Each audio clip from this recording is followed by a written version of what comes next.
जैसे कि अंधकार की चादर हो जाए तो रात्रि में देखना मुश्किल हो जाता है, ऐसे ही गहरी नींद की चादर जब हमारे मन पर, चेतना पर आ जाती है तो जो हम अपने आप की एक पहचान बना के बैठे हैं वो पहचान खत्म हो जाती है उतनी देर के लिए। हालांकि नींद खुल गई तो फिर वापस जो हम हैं, जो हम अपने आप को मानते हैं, जो हम अपने आप को जानते हैं, जो हमारी शिक्षा है, जो हमारे परिवार के व्यक्ति हैं, सबके साथ वापस हमारा सामंजस्य वैसे का वैसा फिर शुरू हो जाता है। अब हमारे अंदर किसी ने ये इच्छा डाली नहीं है कि तुम सुख को चाहो, पर सुख की चाह सब में है। किसी ने सिखाया नहीं, किसी स्कूल, किसी कॉलेज में किसी माँ बाप ने कभी बैठा के अपने बेटा बेटी को ये नहीं कहा कि बेटे सुख को चाहना, बेटे रोज सुबह उठ के 10 बार बोलो मुझे सुख चाहिए, मुझे सुख चाहिए, मुझे सुख चाहिए। किसी ने नहीं कहा हमको, किसी ने नहीं समझाया हमको, लेकिन सहजता से हमारे अंदर सुख प्राप्ति की इच्छा होती है। और जितनी जोर से हमारे अंदर सुख की इच्छा होती है उतने ही जोर से हम दुखी कभी ना हो, हमें कोई रोग ना हो जाए, इसकी भी इच्छा होती है। अब ये बात भी आपको समझने में देर न लगेगी कि जितने जोर से हम सुख चाहते हैं और दुख न मिले ये चाहते हैं, उतने ही जोर से यह भी सत्य है कि हमें मरने से भी बड़ा डर लगता है नहीं लगता? क्या सब यहाँ निर्भय और अभय बैठे हैं? हाँ? लगता है कि नहीं? रोगी ना हो जाएं ये डर, और मर न जाएं तो ये डर। तो ये भय डीप डाउन सबके अंदर पड़ा रहता है। आजकल कुछ समय से, 10-1 वर्ष से मैं ये देखती हूँ कि जब ये प्रचारित किया गया, आपके सन्मुख ये बात आई कि योग करने से, आसन करने से बीमारियां दूर होती हैं, तो सब आसन करने लग गए। जैसे भी करते हों, ठीक गलत वो एक अलग बात है, एक बड़ा अलग विषय है। वो वैज्ञानिक तरीके से कर रहे हैं, जैसा आसनों का उल्लेख हमारे ग्रंथों में है वैसा कर रहे हैं, या कुछ गड़बड़ कर रहे हैं, ठीक है या नहीं है, वो एक अलग विषय है। लेकिन सब लोग मैंने देखा योग करने लग गए, प्राणायाम के विषय में सब बोलने लग गए। परंतु क्या ये इसलिए कर रहे हैं योग जिस वजह से हमारे ऋषि लोग योग करते थे? नहीं, वहाँ कारण फर्क हो गया। आप अगर योग आसन करते भी हो तो इसलिए कि कहीं रोगी ना हो जाएं, और रोगी होके खर्चा होगा और फिर कहीं मरमरा ना जाएं, इसलिए भाई दिल ठीक रखना है तो प्राणायाम करो, इसलिए कर रहे, तो डर से कर रहे। और ऋषि जो करते थे, या जब कोई साधक करता था, तो वो इसलिए नहीं करता था कि मैं मरूं नहीं, या मेरा बीपी ठीक हो जाए, या मेरा शुगर ठीक हो जाए, या मेरी कब्ज दूर हो जावे। वो इसलिए करता था क्योंकि आसन प्राणायाम के द्वारा वो अपने मन को अंतर्मुखी करके धारणा और ध्यान के द्वारा समाधि को प्राप्त हो सके, वो इसलिए अभ्यास करता था। दोनों में बहुत फर्क हो गया। तो अधिक लोग आज सिर्फ स्वास्थ्य की दृष्टि से योग करना चाहते, मैं ये समझती हूँ वो भी बहुत अच्छी बात है। अगर आसन प्राणायाम करके आप शरीर को रोग मुक्त रख सकें, दवाओं से बच सकें, परेशानियों से बच सकें, तो इट इज़ वेरी गुड, जरूर करना, खूब करना चाहिए। पर यह याद रखना चाहिए कि योग आसनों के पहले योग की मर्यादा ये कहती है कि 5 यम और 5 नियमों का पालन भी करना चाहिए। अगर यम नियम का पालन नहीं किया तो 3री सीढ़ी आसन और 4थी सीढ़ी प्राणायाम तुम ठीक से चढ़ नहीं सकोगे। तो सत्य भाषण करना, सत्य का पालन करना, अपरिग्रह माने आवश्यकता से अधिक जोड़ना नहीं, न धन, न सामान, न चीजें, हाँ। और अपने चित्त में ऐसी शुद्धि रखना कि जब आप दूसरों से व्यवहार करते हैं तो आपके व्यवहार में नम्रता हो। अपने लिए अपरिग्रह, अपरिग्रह मतलब नॉट टू होल्ड, कुछ जोड़ना नहीं, तो कई बार लगता है शायद ये चीज़ों और पैसों के लिए कह रहे। नहीं नहीं, वो सिर्फ वही बात नहीं है। वो मन में ये जो हम यादों को समेट के बैठ जाते हैं ना, हाँ, ऐसे समझिए किसी ने आपको कुछ बुरी बात बोली, उसने बोली एक बार, आपने उस बात को पकड़ के संभाल के मन के अंदर रख लिया। और जैसे कोई बड़ी कीमती चीज को आदमी रोज रोज देखता है ना, कहीं नकदी रखा हो 10-15 लाख तो खोल खोल देखता है, निकला नहीं अभी, है, बीवी की नजर नहीं पड़ी अभी वहां पर, है पैसा है। ऐसे तुम अपने मन के अंदर इसने मुझे बुरा कहा रोज याद कर लेते हो, दिन में कई बार याद कर लेते हो, इसने मुझे बुरा कहा, इसने मुझे बुरा कहा, इसने मुझे बुरा, उसने तो एक बार बोला, आप कितनी बार बोल लेते हो। तो मन के अंदर ऐसी बुरी बातों को, यादों को समेट के रखना भी परिग्रह हो जाएगा, होर्डिंग हो जाएगा, ये भी होर्डिंग है। तो लालच में रहना, वासना में रहना तो परिग्रह है ही, लेकिन किन्हीं स्मृतियों से जिससे चित्त में विक्षेप हुए उसे समेट के रखने को भी मैं परिग्रह ही बोलती हूँ। तो योग कहता है कि आपके अंदर ईश्वर प्रणिधान हो, आपके अंदर स्वाध्याय की भावना हो, आपके अंदर अस्तेय हो, माने जितना है उतने स्वीकार करना और झूठ और ढोंग और पाखंड बिल्कुल ना करना। अपने इंद्रियों का दमन होना चाहिए, इंद्रियां तुम्हारे काबू में होनी चाहिए, माने अति भोगी नहीं होना चाहिए। तो यम और नियम का पालन करने के बाद जब आसनों को करता है, जब प्राणायाम को करता है, तो उसके प्रभाव से मन अंतर्मुखी होता है। जितना मन अंतर्मुखी होगा उतना ही ईश्वर स्मरण करना सहज हो जाता है, आत्मा अनुसंधान करना सहज हो जाता है। और ऐसे समझो अभी आप यहाँ बैठे हैं और आराम से सुन रहे हैं और सुख को पा रहे हैं, लेकिन आपके मान लो कुछ गलत रात खा लिया था, अचानक से पेट में दर्द उठने लग जाए जोर से, तो मेरा सत्संग बैठ के सुनोगे कि दर्द में हाय करोगे और फिर जल्दी भाग जाओगे कि भाई किसी डॉक्टर को दिखाएं, दर्द तो बैठने नहीं देगी हमको। पेट में, पीठ में, घुटने में कोई दर्द मान लो उठ जाए तो फिर आप आराम से यहां तो नहीं बैठ सकेंगे। जैसे शरीर का दर्द बाधा बन जाएगा सत्संग सुनने में, इसी तरह से मन के जो रोग हैं ये भी बाधा बन जाते हैं, आपको ये भी टिक के जीने नहीं देते। अब गुरुजी तो सुना रहे सत्संग और मन है कि अटका पड़ा, उसने मेरे को गाली दी, उसने मेरी बुराई की, मैं इसको छोड़ूंगा नहीं, इसने कैसे मुझे बोल दिया, अंदर रिकॉर्डिंग वो चल रही है। गुरुजी का सत्संग कहाँ से सुनाई देगा? नहीं सुनाई देगा, मन तो लगेगा नहीं उसमें, मन लगेगा नहीं, वृत्ति टिकेगी नहीं, तो फिर अंतर जागृति कैसे आवेगी?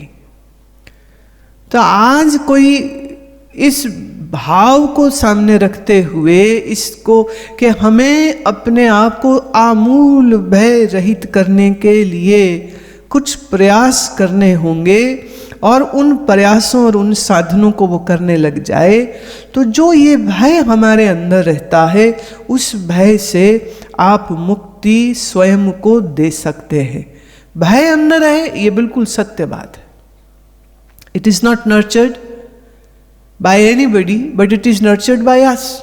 भय के इस पौधे को हम खुद सींचते रहते हैं, एक डर अंदर बना रहता है, कुछ हो न जाए, कुछ हो न जाए, कुछ हो न जाए।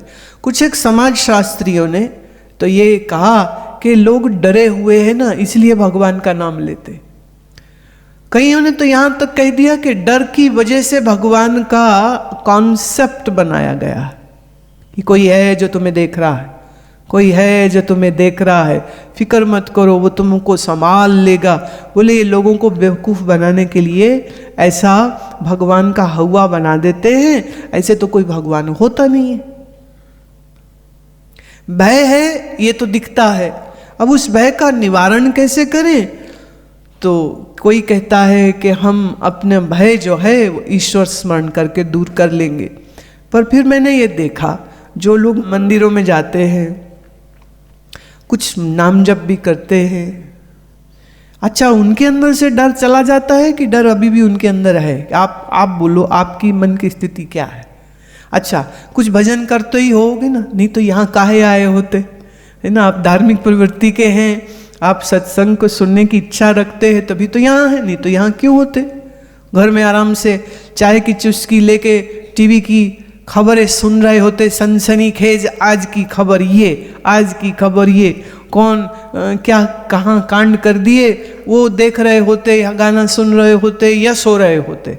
पर आप वो सब तो नहीं कर रहे, आप सब वो छोड़ करके यहाँ उपस्थित है, विच शोज विच एग्जिबिट्स कि आपकी रुचि तो धर्म की है। अब मैं आपसे प्रश्न पूछती हूँ, आप सत्संग भी यदा कदा सुनते हैं, कुछ ना कुछ आपके गुरु के द्वारा दिए गए मंत्र को जप भी जरूर करते होंगे, रोज ना सही, कभी कभी सही, हाँ कभी कभी सही, रोज ना सही, पर कुछ तो करते ही हो। तो आप बताइए, क्या आपका मन भय से मुक्त हो गया? क्या आप कह सकते हैं कि अब भय नहीं लगता है? एक ने एक बार पूछा, कहते ये साधु बाबा लोग पागल हैं क्या, घर की सुख सुविधा छोड़ के जंगलों में जाके बैठ जाते हैं, ये क्या मिलता है इनको वहां पर? वो कोई कह देंगे कि ये ना डरते हैं, डर के मारे के बीवी दुख देवेगी, कोई पत्नी आ गई जीवन में तो दुख देवेगी, तो उस दुख से बचने के लिए शादी नहीं करते हैं, इसलिए शादी नहीं करते कि पत्नी दुख देवेगी। अरे हद हो गई। हमारी जो इस भारत की परंपरा में अधिकतर जो ऋषि रहे हैं वो विवाहित रहे हैं, पत्नी होती थी, उनकी बच्चे भी होते थे, तो क्या वो ऋषि नहीं थे? लेकिन कहने वालों की जुबान को कौन रोकेगा? बोले जंगल में क्यों चले जाते हैं?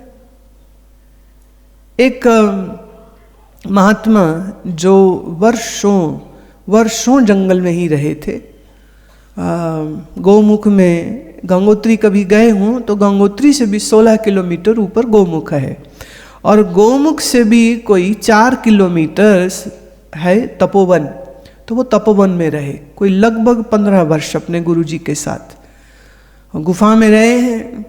तो एक बार मैंने उनसे पूछा, आप मुझे ये कहिए कि आप वहाँ क्यों रहे इतना लंबा समय? कहते पहले तो हमारे गुरु वहाँ थे, तो जहाँ गुरु वहाँ चेला, तो हमारे गुरुजी वहाँ थे, लंगोटी लगा के रहते थे, कोई गर्म वस्त्र नहीं पहनते थे, -30 डिग्री हो -40 डिग्री हो वहीं रहते थे। बोले पहले तो गुरुजी से सीखने के लिए हम उनके पास रहे, फिर कहते जब आप 18,000 की ऊंचाई पर, माने समुद्र तल से 18,000 20,000 फुट पे रह रहे हों, जहाँ कोई आदमजात, कोई मनुष्य नहीं है, कोई सुख सुविधा नहीं है, गुफा में बैठे हैं, थोड़ी सी लकड़ी तपा ली, राजमा और आलू साल भर बस यही खाते थे। 6 महीने जब बर्फ में सब बंद हो जाते, कोई यात्री भी नहीं आ सकता है, कोई घोड़ा भी नहीं आ सकता है, तो ऐसे में पूरा 6 महीना सिर्फ आलू उबाल के खा लिया, थोड़ा राजमा उबाल के खा लिया, और थोड़ा जड़ी बूटी रखी थी उसका थोड़ा पानी, वो पानी कहाँ से? बर्फ़ को आग पे रख लेते, बर्फ़ को पिघला के पानी बनाया, उसी में थोड़ा वो जड़ी बूटी डाल दिया और उसी को पी गए। और स्नान भी करते थे स्नान, पर उसमें भी इसी तरह से कि बर्फ़ का एक बड़ा सा टुकड़ा लिया, उस आग में रखा, जब पिघल गया तो थोड़े से जल से स्नान कर लिया। अब सब तो जमा पड़ा, सोचो इतनी बर्फ़ में रहते। पर वो कहते वहाँ रहने के पीछे सिर्फ एक ही होता है कि जब आप ऐसी कठिन परिस्थिति में पड़े हों, तब पता चलता है कि ईश्वर पर विश्वास है या नहीं है, मन में भय है या नहीं है। वहाँ रह करके कोई साधना अलग से नहीं हो जाएगी। जो साधना करना चाहे तो वो किसी भी शहर में, घर में, मकान में रह के भी कर सकता है, लेकिन हमारे ईश्वर के प्रति विश्वास कितना गहरा हुआ, हमारे मन का भय बाहर गया या अभी भी है, इसको जांचने और परखने के लिए ऐसी कठिन परिस्थिति में जब हम शरीर को छोड़ देते हैं और उस समय पता चलता है, मन को डर लगता है कि नहीं लगता है। एक साधु मुझे कह रहे थे, बोले एक बार हम रात का समय हो गया तो लगा अब चलना मुश्किल है, खाई वाई में कहीं गिर ही न जाए, तो हमको लगा चलो ऐसे पेड़ पे के थोड़ा चढ़ गए ऊपर और पेड़ के तने पे हम लेट गए कि वहीं पे सो जाते हैं, नीचे जानवर का भय रहता है। कह रहे पर वहाँ सोया नहीं गया मेरे से। तो फिर क्या किया, नीचे उतर के थोड़ी सी अपनी जो मृगशाला वो बांधी हुई थी उन्होंने कमर पे, वो मृगशाला खोली, उसी पे वो लेट गए। कहते सुबह जब आंख खुली, नींद टूटी, तो क्या देखता हूं, इतना बड़ा मुंह मेरे मुंह के आगे पड़ा हुआ। तो बोले एक बार तो चीख भी ना निकली, अंदर ही अंदर घुल के रह गई। वो शेर का मुंह है, मतलब बिल्कुल मुंह के बराबर आकर के पड़ा हुआ। बोले शरीर तो एकदम जैसे सन्नीपात में चला जाता है। फिर थोड़ी सी हिम्मत करके बोले छलांग लगाई और सीधे पेड़ के ऊपर ही चढ़ गया मैं। वो क्या देखता हूं कि रात को कब शेर आके मेरे पास पड़ा मुझे नहीं पता, और अटके अटके वहीं पेड़ से देखा कि हिल तो रहा नहीं है, मैं तो हिल गया, ये क्यों नहीं हिला।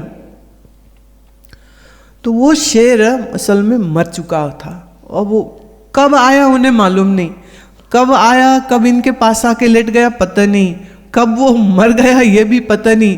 कहते जब मन को कुछ समय लगा, फिर नीचे उतर के तो उसे जब हाथ लगाया तो शरीर उसका एकदम ठंडा था। कहते तब मेरे मन ने बड़ी लानत अपने आप को दी कि अरे सब कुछ छोड़ छाड़ के कहाँ जंगल में तपस्वी का नाटक कर रहा था, शेर देख के तेरी जान क्यों निकली, और वो भी मरा हुआ शेर।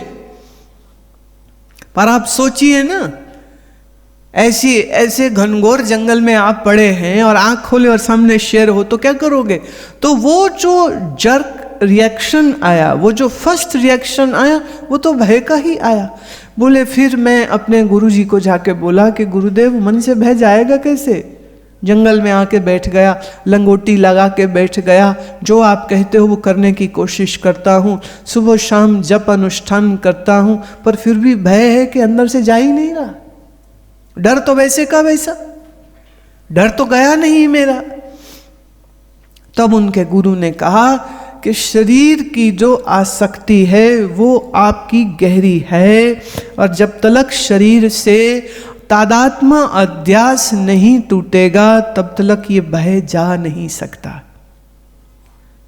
शरीर तुम नहीं हो, ये जब तक तुम्हारा अनुभव नहीं होगा तब तक शरीर से जुड़ा हुआ मरने का, रोग का भय आपका दूर नहीं हो सकता।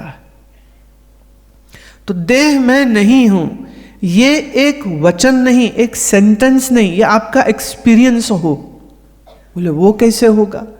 तब उस समय पर जो बात श्रीमद् भगवत गीता में श्री कृष्ण ने कही, 4 अध्याय में 13वें अध्याय में, तो संस्कृत की सुंदर पर थोड़ी सी मुश्किल जो पड़ जाती है कईयों को समझने में, तो उसी का सरलीकरण करके थोड़ा आसान शब्दों में आपको इस भजन के माध्यम से मैं इस विषय को आपके समक्ष रखती हूँ।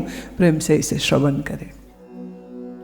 अरे आत्मा रे तुझे किस का डर है, अरे आत्मा रे तुझे किस का डर है, तू हस्ती से अपनी खुद बेखबर है, तू हस्ती से अपनी खुद बेखबर है, अरे आत्मा रे तुझे किस का डर है, अरे आत्मा रे तुझे किस का डर है, अरे आत्मा रे तुझे किस का डर है, अरे आत्मा रे तुझे किस का डर है, तू हस्ती से अपनी खुद बेखबर है, तू हस्ती से अपनी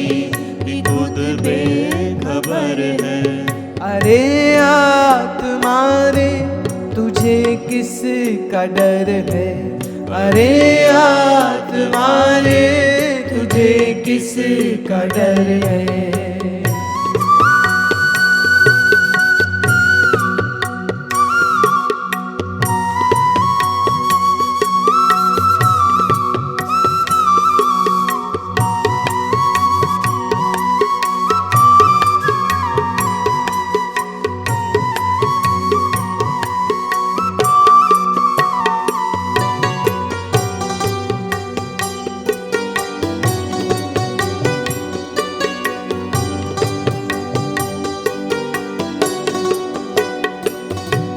जिस्म हो पुराना कहे लोग बूढ़ा, जिस्म हो पुराना कहे लोग बूढ़ा, मगर तू सनातन, मगर तू सनातन अनादि अमर है। मगर तू सनातन अनादि अमर है। अरे आत्मा रे तुझे किस का डर है। अरे आत्मा रे तुझे किस का डर है। अरे आत्मा रे तुझे किस का डर है। अरे आत्मा रे तुझे किस का डर है। तू हस्ती से अपनी खुद बेखबर है। तू हस्ती से अपनी खुद बेखबर है। अरे आत्मा रे तुझे किस का डर है। अरे आत्मा रे तुझे किस का डर है।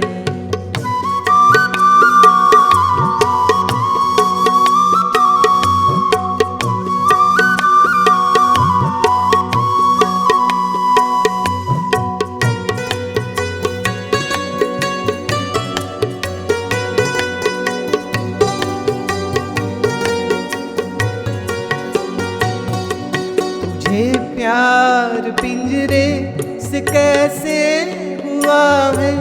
तुझे प्यार पिंजरे से कैसे हुआ है।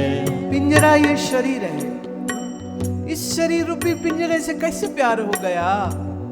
सवाल करते हैं कितना प्यार करते हो, मरेगा शरीर और तुम कहते हो अरे मैं मर जाऊंगा। तू कैसे मर जाएगा। पिंजरा टूट जावे तो पंछी नहीं मरता, पंछी तो उड़ जाता है। तुझे प्यार पिंजरे से कैसे हुआ है। तुझे प्यार पिंजरे से कैसे हुआ है।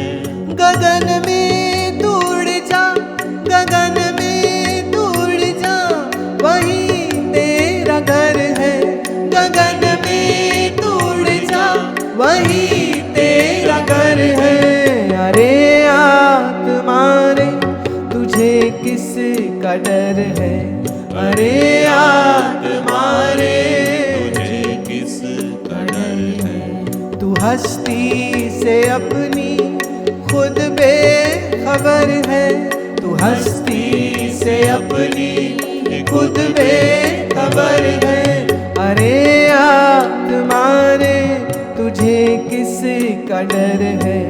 अरे आत्मा रे तुझे किस का डर है।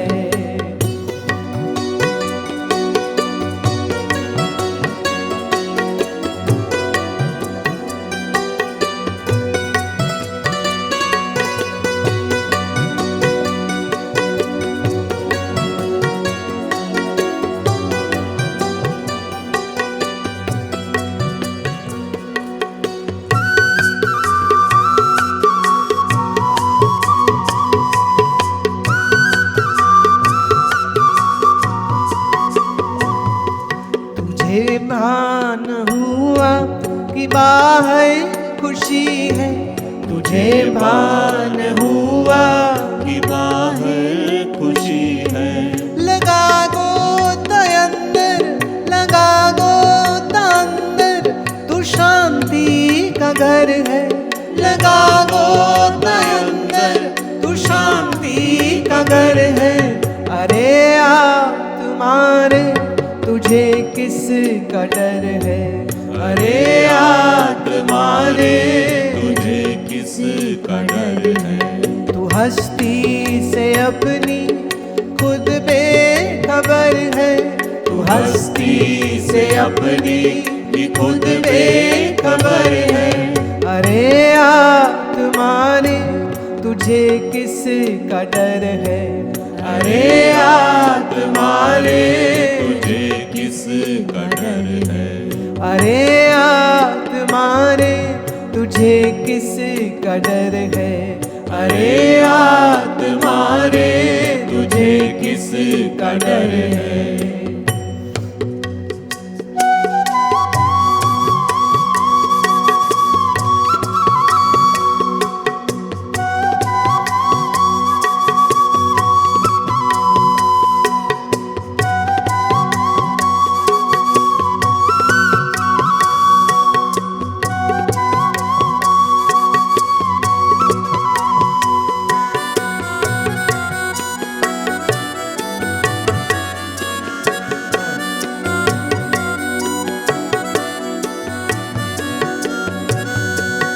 तेरी गरज से पाप को सोई बागे।